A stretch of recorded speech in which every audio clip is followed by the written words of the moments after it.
Bismillahirrahmanirrahim. Assalamualaikum warahmatullahi wabarakatuh. Hello, my name is Nur Fitri Deani. Good morning everyone. How are you? I hope you fine. Stay safe and healthy. Okay guys?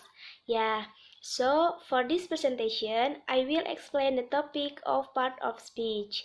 Let's go straight to the discussion guys. Pertama-tama, apa sih sebenarnya yang dimaksud dengan part of speech itu? Nah, teman-teman, jadi part of speech itu merupakan bagian-bagian yang paling mendasar dari kalimat dalam bahasa Inggris. Nah, teman-teman, kita langsung masuk saja apa-apa saja sih yang termasuk ke dalam part of speech itu.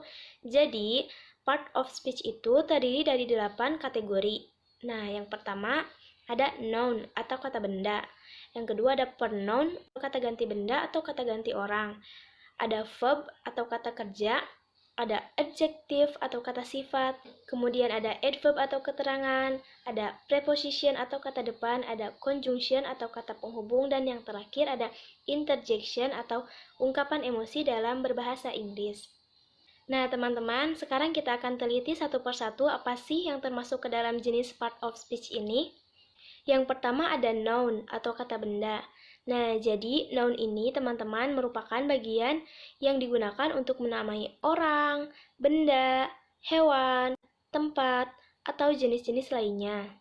Nah, teman-teman, sekarang ada contoh noun seperti book atau buku, table, bag, car, air, dan lain-lain. Jadi, kata benda di sini itu baik kata benda yang ada wujudnya maupun kata benda yang tidak ada wujudnya. Misalnya, buku atau book. Itu kan bisa kita lihat dan ada wujudnya. Sedangkan air atau udara, itu kan tidak bisa kita lihat dan tidak ada wujudnya. Tapi itu juga merupakan kata benda. Contoh kalimat yang pertama yaitu your book is on the table. Bukumu ada di atas meja. Nah, di sini ada dua kata benda. Teman-teman, yang pertama book atau buku, dan yang kedua ada table atau meja. Nah, yang satunya sebagai objek, dan yang satunya lagi sebagai keterangan tempat. Kalimat yang kedua yaitu I borrow your bag. Saya meminjam tasmu. Sebenarnya kata I atau saya di sini juga sebagai kata benda, tetapi dia lebih ke kata ganti atau pronoun.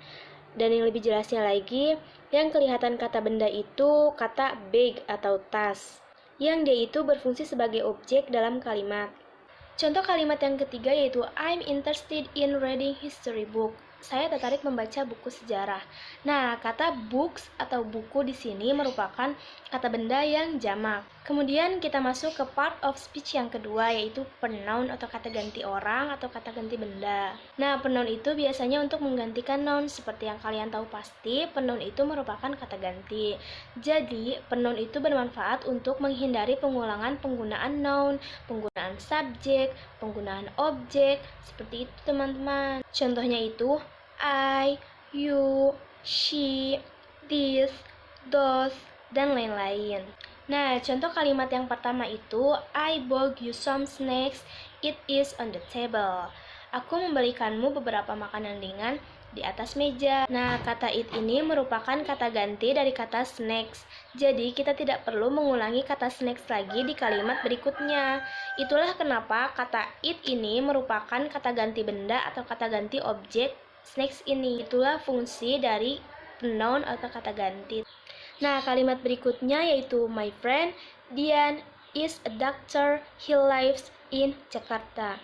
Teman saya, Dian, adalah seorang dokter, dia tinggal di Jakarta. Nah, kata he di sini itu menggantikan kata Dian, dia juga menggantikan kata my friend, dan juga menggantikan kata doctor.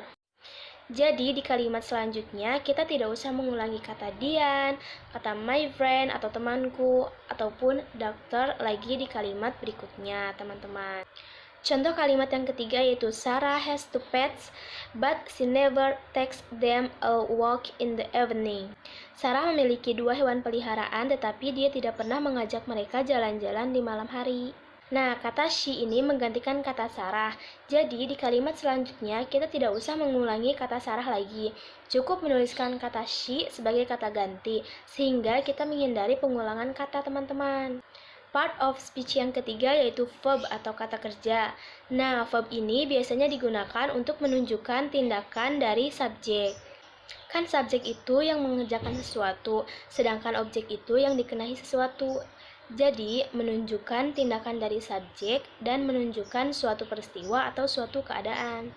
Nah, contoh dari verb ini yaitu work, hit, walk, touch, write, dan lain-lain. Contoh kalimatnya yaitu I hit you with that spoon. Saya memukulmu dengan sendok itu. Nah, saya itu sebagai subjek, hit itu sebagai verb atau kata kerja, kamu itu merupakan objeknya. Nah, kalimat yang kedua yaitu do not touch me, jangan sentuh kami. Jadi, kata kerjanya di sini adalah touch atau menyentuh. Nah, contoh kalimat yang ketiga yaitu I watch the movie, saya menonton film. Nah, jadi di sini kata kerjanya adalah watch atau menonton. Nah, kita masuk ke part of speech selanjutnya yaitu adjective atau kata sifat.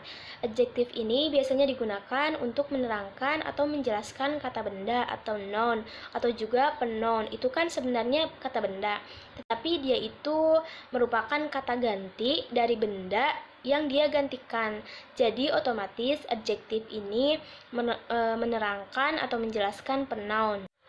Nah, contoh dari kata adjektif ini yaitu beautiful, good, bad, expensive, dan lain-lain. Nah, contoh kalimat yang pertama yaitu Lalisa is beautiful. Nah, kata sifat di sini adalah beautiful atau cantik. Contoh kalimat yang kedua yaitu I cannot buy an expensive car.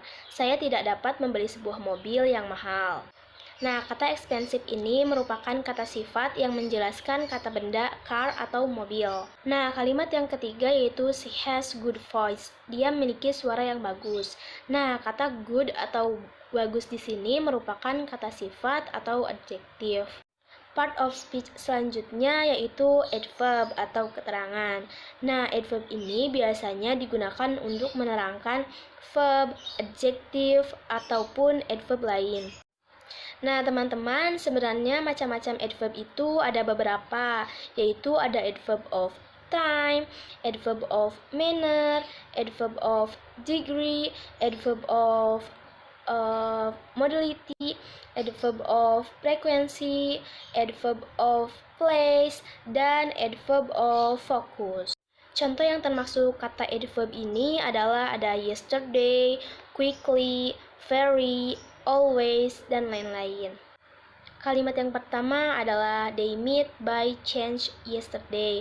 Nah, kata yesterday di sini merupakan kata keterangan waktu dan termasuk ke dalam adverb of time. Kalimat selanjutnya yaitu the toaster will automatically turn off.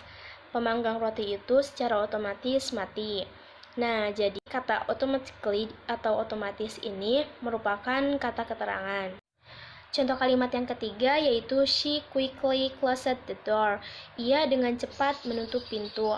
Nah, jadi kata quickly yaitu termasuk ke dalam kata adverb atau keterangan. Part of speech selanjutnya yaitu preposition.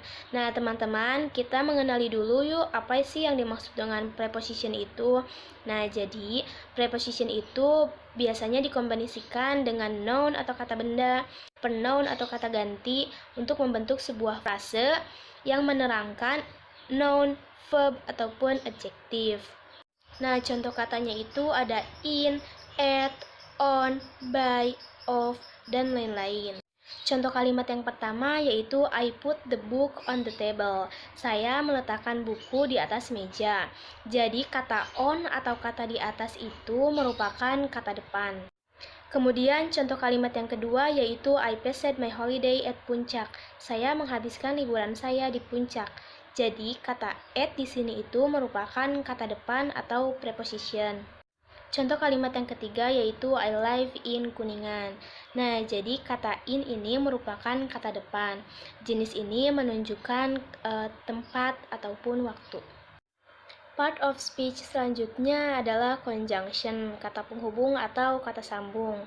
Jadi biasanya conjunction ini digunakan untuk menghubungkan dua kata, dua frase, ataupun dua klausa. Nah, contoh katanya itu ada and, but, both, although, dan lain-lain. Contoh kalimat yang pertama yaitu I like the car, but I don't have enough money to buy it. Saya suka mobil itu, tetapi saya tidak punya cukup uang untuk membelinya. Jadi, kata but ini termasuk kata conjunction yang menghubungkan dua frase, teman-teman. Contoh kalimat yang kedua yaitu I like Dita and Lita. Jadi, kata and atau dan di sini itu menghubungkan antara dua kata. Nah, kita masuk ke part of speech yang terakhir yaitu interjection atau ungkapan emosi dalam berbahasa Inggris. Nah, interjection ini merupakan ucapan untuk mengungkapkan emosi dari seseorang. Nah, contoh kata dari interjection ini yaitu oops, bravo, hooray, dan lain-lain. Nah, contoh kalimat yang pertama yaitu bravo, you got an A+. Selamat, kamu mendapatkan nilai A+. Jadi, kata bravo di sini itu merupakan ungkapan emosi dari seseorang. Contoh kalimat yang kedua yaitu hooray, we are going on holiday. Hooray, kami akan pergi berlibur. Jadi, kata hooray di sini itu mengungkapkan kegembiraan dari seseorang. Contoh kalimat yang ketiga yaitu congrats, you won the competition. Selamat, kamu memenangkan kompetisi. Jadi, kata congrats di sini itu termasuk kata interjection. Nah, teman-teman, jadi interjection itu ungkapan singkat yang diungkapkan seseorang untuk mengekspresikan emosi mereka. So, that's all the discussion that I can convey regarding this egg part of speech. Sorry if the discussion that I conveyed is not clear. Don't forget to take care of your health and safety. Thank you guys. Wassalamualaikum warahmatullahi wabarakatuh.